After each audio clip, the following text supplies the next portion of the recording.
तो hello guys, कैसे हैं आप? आई होप आप लोग बहुत बढ़िया होंगे, स्वस्थ होंगे, मस्त होंगे। तो इसी के साथ आज अपन स्टार्ट करने वाले हैं समाज के एमसीक्यूज, क्योंकि अब डिटेल वाले टॉपिक के लिए टाइम नहीं बचा है। 10 दिन बाद एग्जाम है, तो अपन केवल एमसीक्यूज ही देखेंगे। थोड़े थोड़े एमसीक्यूज देखेंगे जो अपने मोस्ट इंपॉर्टेंट रहेंगे, ठीक है। तो सबसे पहले अपन देखेंगे समाज के कुछ एमसीक्यूज, थोड़े थोड़े करके डाल देंगे। वीडियो लंबा ज्यादा नहीं बनाएंगे, 20-21 क्वेश्चन रहेंगे।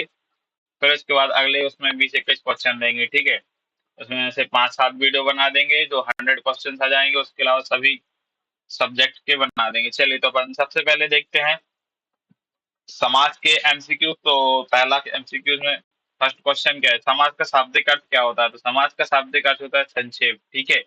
क्या अर्थ होता है? संक्षेप। तो देखो, विस्तार का मतलब होता है आपका किसी बात को फैलाकर अधिक शब्दों में बताना, ठीक है।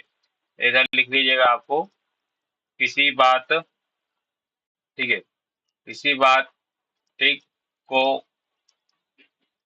फैलाकर या अधिक शब्दों में बताना, ठीक, बताना। और संक्षेप का अर्थ होता है आपका कम शब्दों में अधिक अर्थ, कम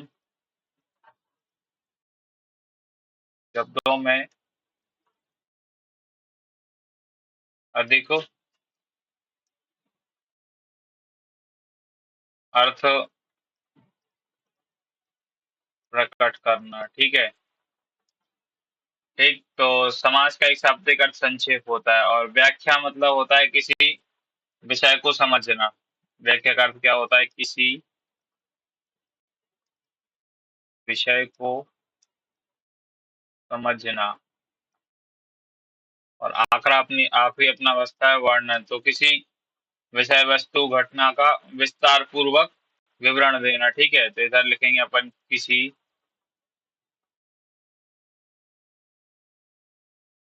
घटना, वस्तु,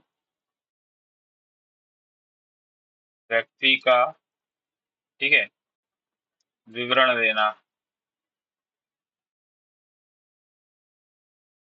ठीक। तो इसका आंसर क्या जाएगा अपना? संक्षेप। तो ये समाज का विलोम क्या होता है? तो समाज का विलोम होता है विग्रह। ठीक, क्या होता है समाज का विलोम? विग्रह। अब देखो, संधि तो होगा नहीं। संधि क्या कहलाता है? दो वर्णों का मेल, ठीक, दो वर्णों का, सॉरी, दो वर्ण, हाँ ठीक है, दो वर्णों का को कर दो, दो वर्णों के मेल को संधि कहते हैं, ठीक है। दो वर्णों के, एक मिनट, दो वर्णों के करेंगे सर अपन, का निकाह में तुक नहीं बनेगा। दो वर्णों के मेल को संधि कहते हैं, एक हो गया। दूसरा है अपना विग्रह, ठीक। तो विग्रह का मतलब क्या होता है? समस्त पद को अलग अलग करके उसका पूरा अर्थ बताना, ठीक है। मतलब जो पद रहते हैं उनको अलग अलग करके उनका अर्थ बताना, ठीक। तो इधर लिखेंगे अपन समस्त पद को, ठीक है, अगर अलग अलग करके, अलग अलग करके, ठीक, पूरा, इधर उसका कर लीजिए आप, ठीक है, करके उसका पूरा अर्थ बताना, ठीक है, बताना। तो ये क्या होता है आपका? विग्रह कहलाता है। अब इसके बाद अपन अगला देखें क्या बोलता है। अगला कौन सा? उपसर्ग। उपसर्ग भाई साहब क्या है? तो उपसर्ग शब्द के पहले लगने वाले, ठीक है, ये क्या है अपना? शब्द के पहले लगने वाला अक्षर या फिर अंश कर देते हैं अपन, इधर अंश है, ठीक। जैसे कि ये अपना विग्रह में भी जो हो जाएगा वो क्या हो जाएगा आपका? उपसर्ग। प्रत्यय में प्र हो जाएगा आपका उपसर्ग, ऐसा रहता है। अब प्रत्यय क्या होता है? प्रत्यय भी ये शब्द के अंत में लगने वाला अंश होता है, ठीक है। ये क्या होता है? शब्द के अंत में लगने वाला अंश है, ठीक, अंश है, ठीक। तो अव्ययी समास में कौन सा पद प्रधान होता है भैया? बताओ तो सभी लोग कमेंट करते जाना। एक एक क्वेश्चन को आप पॉज करके देखना, ठीक है। तो अव्ययी समास में भाई साहब पहला पद प्रधान होता है, ठीक है। इसमें कौन सा होता है? पहला पद प्रधान होता है। ठीक। और जो दूसरा पद होता है वो आपका तत्पुरुष समास में प्रधान हो सकता है। ठीक है। और दोनों पद प्रधान होते हैं आपके किसमें, द्वंद्व समास में। ठीक, ये होते हैं द्वंद्व में दोनों पद प्रधान होते हैं। और बहुब्रीहि समास, ठीक, इसको अपन बहु कोई नहीं में बहुब्रीहि समास को मान सकते हैं क्योंकि इसमें दोनों पद बराबर होते हैं। ठीक, चलिए, तो हो गया अपना ये। अब आगे बढ़ेंगे अपन क्वेश्चन नंबर 4। तो क्वेश्चन नंबर 4 क्या बोलता है, तो इसमें प्रतिदिन समास का, सॉरी, प्रतिदिन जो है किस समास का उदाहरण, तो प्रति, अब पहले तो इसको अपन विग्रह करेंगे तो इधर हो जाएगा प्रति धन दिन, किसमें आ गया आपका। अब देखो, जो अपना ये आएगा अव्ययी समास में। ठीक, किसमें आएगा, अव्ययी समास में। प्रति, यथा, ठीक, ये सब जो आते हैं प्रति, यथा, और कुछ आप जब वीडियोस देखेंगे तो आपको समझ में जाएगा। ठीक, तो ये जो ऐसे वर्ड आएंगे तो ये किसमें आएंगे, आपके अव्ययी समास में। ठीक है। तो तत्पुरुष में क्या होता है, इसमें दूसरा पद प्रधान होता है, इसमें दूसरा पद प्रधान होता है। ठीक है। द्वंद्व में आएंगे आपके तो दोनों पद प्रधान होते हैं, दोनों पद प्रधान होते हैं। और बहुपराई समास में क्या है, किसी तीसरे व्यक्ति, ठीक है, इसमें अर्थ जो है, इसका अर्थ किसी तीसरे व्यक्ति या वस्तु पर जाता है। ठीक, तो इसका अर्थ जो है इधर लिखेंगे, अर्थ किसी तीसरे व्यक्ति या वस्तु पर जाता है। ठीक है। प्रति, यथा, ऐसे शब्द आएंगे, अभी बताएंगे आपको कौन कौन से ऐसे शब्द हैं जो आपके उसमें आ जाएंगे। ठीक,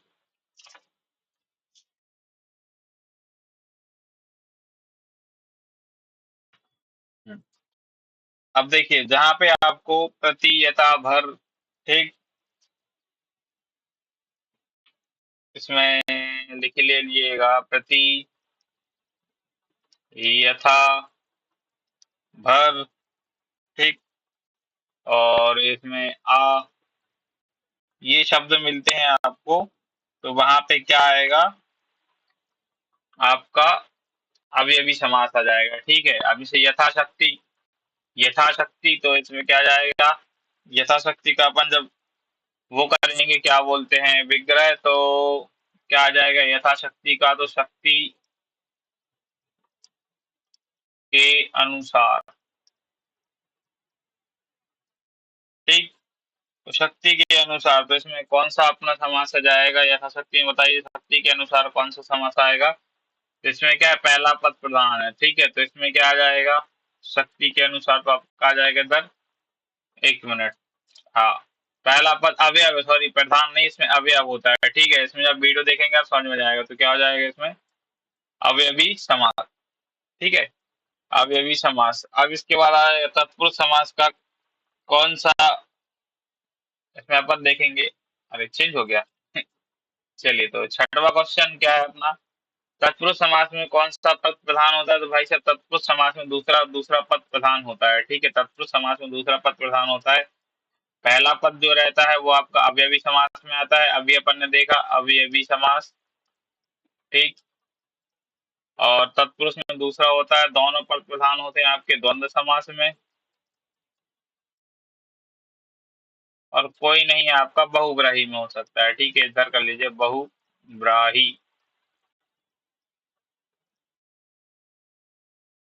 ठीक, तो ये क्वेश्चन 6 हो गया अपने। अब इसमें आएंगे अपन, सातवां क्वेश्चन आएगा, तो सातवां क्वेश्चन देखेंगे, राजपुत्र का उदाहरण है, तो राजपुत्र का जब अपन विच्छेद करेंगे तो इधर हो जाएगा आपका राजा का पुत्र। ठीक, तो इसमें दूसरा पद प्रधान होता है, तो ये कौन सा आएगा, इसमें तत्पुरुष समास आ जाएगा। दूसरा पद प्रधान जिसमें रहेगा उसमें तत्पुरुष समास आएगा। ठीक, द्वंद्व में आपको बताया था दोनों पद प्रधान ठीक नहीं होते। ठीक, तत्पुरुष में दोनों पद प्रधान नहीं होते। और बहुग्राही में किसी तीसरे का द्विगु में संख्या बताई जाती है। ठीक है, इसमें संख्या होती है, इसमें तीसरे व्यक्ति के बारे में चर्चा की जाती है, तीसरे व्यक्ति। ठीक, और द्वंद्व में आपको बताया था दोनों पद प्रधान नहीं होते। ठीक है,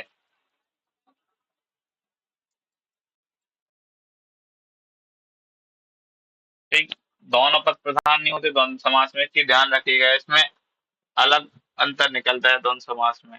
अभी आपको आगे पता चलेगा जब उसके क्वेश्चन आएंगे। ठीक है, आपका द्वंद्व समास में जो होता है दोनों पद बराबर महत्व रखते हैं। ठीक है, दोनों पद जो है बराबर महत्व रखते हैं, बस प्रधान नहीं होते। ठीक, दोनों पद बराबर महत्व रखते हैं, तो इसमें लिख लेगा दोनों पद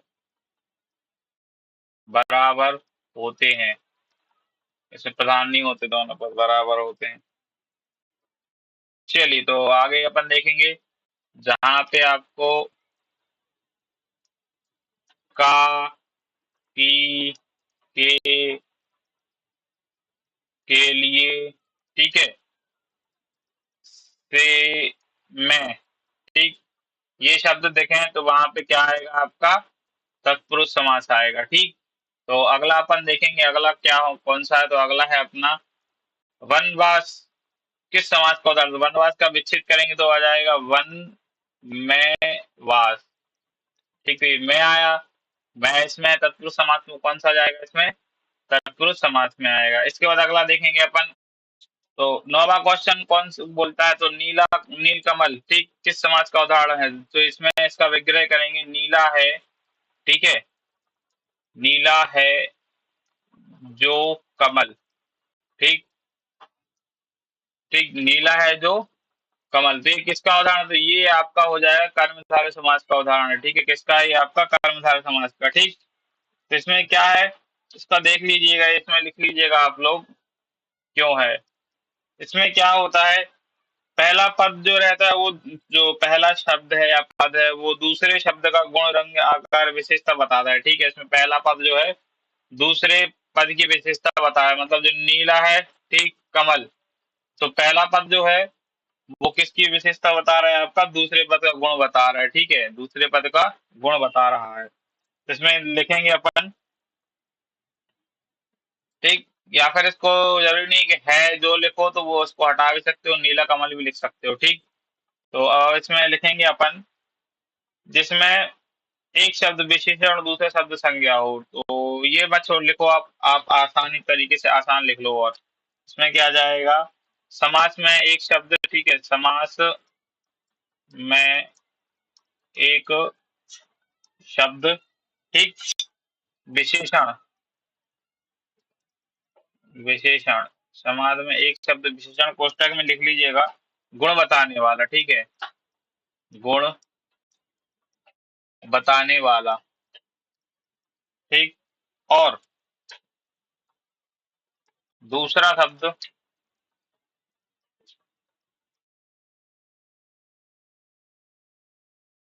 ठीक, दूसरा शब्द क्या है, संज्ञा, तो संख्या लिख दिया, संज्ञा करना था इधर, दूसरा शब्द क्या है आपका, संज्ञा, संख्या लिखे आए, संज्ञा, ठीक, संज्ञा जैसे कि व्यक्ति आप लोग जानते ही हो, वस्तु, ठीक है, स्थान आदि, ठीक, हो तो आपका उधर कौन सा कर्मधारय समास आएगा, ठीक है, हो तो उसे कर्मधारय समास कहते हैं। ठीक है, कर्मधारय, ठीक, कर्मधारय समास कहते हैं, समास कहते हैं, आप लोग लिखिए, लिख लीजिएगा। ठीक, इसमें क्या हो रहा है आप देखो, जो पहला शब्द है, ठीक, वो क्या कर रहा है, दूसरे शब्द का गुण बता रहा है कि जो कमल है वो कैसा है, नीला है, ठीक है, कमल कैसा है, नीला है, तो क्या आ जाएगा इसमें, कर्मधारय समास। अपन अगला देखेंगे 10वां क्वेश्चन, तो 10वां क्वेश्चन क्या है, महान पुरुष किस शब्द का उदाहरण, तो ये इसका भी आप आ जाएगा, तो इसमें महान सॉरी महापुरुष, तो महान पुरुष, इसका जब संधि विच्छेद विग्रह करेंगे तो इधर आ जाएगा महान प्लस आ जाएगा इधर पुरुष। ठीक है, महान पुरुष, तो ये भी किसका है? पुरुष कौन है? पुरुष महान है। ठीक है, जो पुरुष है दूसरा पद। ठीक, क्या है आपका जो पहला पद है वो दूसरे पद का क्या गुण बता रहे? जो पुरुष जो महान है वो कौन है? पुरुष महान है। ठीक, तो इसमें क्या आ जाएगा आपका? इधर भी कर्मधारय समास आएगा। ठीक है, एक चीज ध्यान रखिएगा, अगर पहला शब्द दूसरे शब्द का गुण रंग आकार या विशेषता बता रहा है, मतलब पहला शब्द है वो दूसरे शब्द का, ठीक, पहला शब्द जो है वो दूसरे शब्द का गुण आकार संज्ञा बता रहा है, तो वो किस में आ जाएगा? आपका कर्मधारय समास में।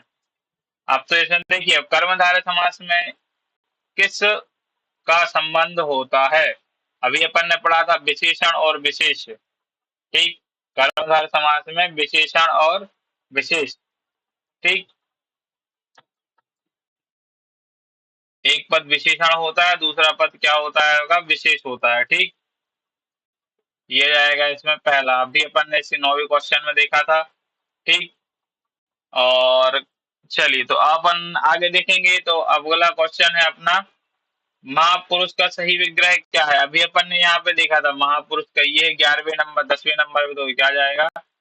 ये है आपका महान पुरुष। ठीक है, 12वां क्वेश्चन का कौन सा आएगा? फर्स्ट ए, महान पुरुष। अब इसके बाद अपन देखेंगे अगला क्वेश्चन, तो अगला क्वेश्चन क्या कहता है? द्वंद्व समास में कौन सा शब्द प्रधान होता है? ठीक, तो द्वंद्व समास में कौन सा शब्द प्रधान होता है? तो द्वंद्व समास में आपके दोनों शब्द प्रधान होते हैं, क्योंकि दोनों शब्द बराबर होते हैं। ठीक है, दोनों शब्द क्या होते हैं? बराबर होते हैं, दोनों शब्द महत्वपूर्ण रूप से प्रधान होते हैं। ठीक है, एक चीज ध्यान रखिएगा, तो इसमें द्वंद्व समास में क्या जाएगा आपका? दोनों शब्द। ठीक, पहला शब्द प्रधान नहीं होता, इसमें पहला शब्द अव्ययी समास में होता है। ठीक, ये चीज ध्यान रखिएगा। दूसरा इसमें तत्पुरुष समास में आएगा, और दोनों आपके यानी कि इसमें ये आपके द्वंद्व समास में आएंगे। ठीक, द्वंद्व समास में दोनों पद प्रधान होते हैं, बराबर होते हैं। ठीक है, बराबर होते हैं और प्रधान भी होते हैं, बराबर होते हैं, प्रधान भी होते हैं। ठीक, ये हो गया अपना। अब जैसे माता पिता किस समास का उदाहरण है? तो ये देखिए, हाँ, द्वंद्व समास का उदाहरण है माता पिता। ठीक है, माता पिता, इसमें तो माता भी जरूरी है और पिता भी जरूरी है। ठीक, तो क्या हो जाएंगे? दोनों बराबर, तो क्या आ जाएंगे? इसमें दोनों महत्वपूर्ण है, तो इसमें क्या आएगा आपका? द्वंद्व समास आएगा। ठीक, तो अगला क्वेश्चन अपन देखेंगे, राम लक्ष्मण किस समास का उदाहरण है? तो भैया राम और लक्ष्मण ये भी आपके द्वंद्व समास के उदाहरण होंगे। ठीक है, ये भी आपके क्या? द्वंद्व समास के उदाहरण होंगे, क्योंकि दोनों बराबर है, अलग अलग थोड़ी ना है। अब राम लक्ष्मण में के बीच में का की के आता, राम में लक्ष्मण या फिर राम का लक्ष्मण, राम के लिए लक्ष्मण, तो इसमें क्या तत्पुरुष समास आता। ठीक, इसमें कौन सा समास है आपका? ठीक है, इसमें कोई विशेष या विशेषण भी नहीं है, इसमें किसी का गुण वगैरह भी नहीं बताया जा, तो कर्मधार नहीं है। ठीक है, द्विगु में क्या आता है आपका? द्विगु में संख्या भी नहीं बताई जा रही है। ठीक, तो ये क्या आएगा आपका? 15वां क्वेश्चन का आंसर रहेगा सी अपना, कौन सा? सॉरी, द्वंद्व समास। अब देखेंगे अगला, तो द्विगु समास में पहला पद क्या होता है? ठीक, तो द्विगु समास में क्रिया तो होती नहीं है। ठीक, क्रिया अपनी नहीं होती। फिर सर्वनाम होता है क्या जरूरी? तो सर्वनाम भी नहीं होता। ठीक, अवयव, तो ये अवयवी समास में आता है आपका, अवयवी समास में आता है, तो ये भी नहीं है, तो इसमें आंसर क्या आएगा अपना? संख्या। ठीक है, इसमें संख्या, द्विगु समास में संख्या प्रधान होती है। ठीक, अब अगला क्वेश्चन देखेंगे अपन, त्रिभुवन किस समास का उदाहरण है? त्रिभुवन, इसमें त्रि मतलब क्या होता है आपका? त्रि मतलब हो जाएगा तीन, जिसमें संख्या की चर्चा हो तो वहां पे कौन सा समास आएगा? अभी अपन ने पढ़ा द्विगु समास। ठीक है, द्विगु समास आएगा वहां पे। ठीक, हो गया आपका द्विगु। अब इसमें आ जाइए अपना 18वां क्वेश्चन, पंचवटी। पंचवटी का समास विग्रह होगा तो क्या? 5 बटों का समूह पंचवटी में आ जाएगा आपका, 5 बटों का समूह। ठीक है, 5 बटों का समूह, तो क्या आ जाएगा? पांच, पांच पंच मतलब 5, कौन सा आएगा इसमें भी? आपका द्विगु समास आएगा। चलिए, तो अगला क्वेश्चन देखते हैं अपन, तो अब इसमें बहुब्राही समास में कौन सा पद प्रधान होता है? तो भाई साहब बहुब्राही समास में बताइए, जल्दी जल्दी कमेंट करके कौन सा पद प्रधान होता है। ठीक, तो इसमें कोई भी पद प्रधान नहीं होता। ठीक, इसमें क्या है? कोई भी पद प्रधान नहीं होता है। इसमें तीसरे व्यक्ति के बारे में बताया जाता है, तीसरे के बारे में ठीक, बताया जाता है। इसमें तीसरे के बारे में बताया जाता है, ठीक है। इसमें क्या तीसरे के बारे में बताया जाता है। और दोनों पद जो प्रधान होते हैं वो द्वंद्व समास में होते हैं, बराबर होते हैं, प्रधान भी होते हैं। अब जैसे दशानन, ठीक है। दशानन किस समास का उदाहरण तो बताओ जल्दी जल्दी। तो दस मुख, ठीक है, दस मुख वाला, ठीक है, जिसमें दशानन का अर्थ क्या हो जाएगा, दस मुख वाला। ठीक, दस मुख वाला कौन है भाई साहब, तो रावण है दस मुख वाला। कौन है आपका दस मुख वाला, रावण। जिसमें क्या तीसरे व्यक्ति की चर्चा हो रही, तो किसमें क्या आएगा, इसमें बहुब्राही समास आएगा, ठीक है, बहुब्राही समास आएगा। ठीक, ये आ जाएगा आपका बहुब्राही समास। अब अपन आगे देखेंगे, तो अगला क्वेश्चन अपना है 21, लास्ट क्वेश्चन रह गया है अपना। ठीक, तो चतुर्भुज किस समाज का उदाहरण, चतुर्भुज मतलब चार भुजाओं वाला। ठीक, चार भुजाओं वाला कौन है भाई साहब, जल्दी बताओ, चार भुजाओं वाला। ठीक, इसकी चार भुजाएं हैं, चार भुजाओं वाला कौन हो जाएगा, चतुर्भुज मतलब ऐसा लिख देते हैं अपन, चार भुजाओं वाला। चार भुजाओं वाला कौन है, तो भगवान विष्णु है, ठीक है, विष्णु जी हो जाएंगे अपने, विष्णु जी कर लेंगे सर। ठीक, तो ये किस में आएंगे अपने, तो इसमें बहुब्राही समास में आएंगे, ठीक है। चलिए नेक्स्ट देखते हैं। चलिए, तो अगला तो है नहीं, ये 21 क्वेश्चन जो अपने बहुत ही इंपॉर्टेंट है वो यहीं पे खत्म होते हैं, ठीक है। अगला अगले इसमें आएंगे फिर 21 क्वेश्चन अगली वीडियो में मिलेंगे। चलिए, तो मिलते हैं अगली वीडियो में, तब तक के लिए नमस्कार, जय श्री राम, राधे राधे, जय श्री राम।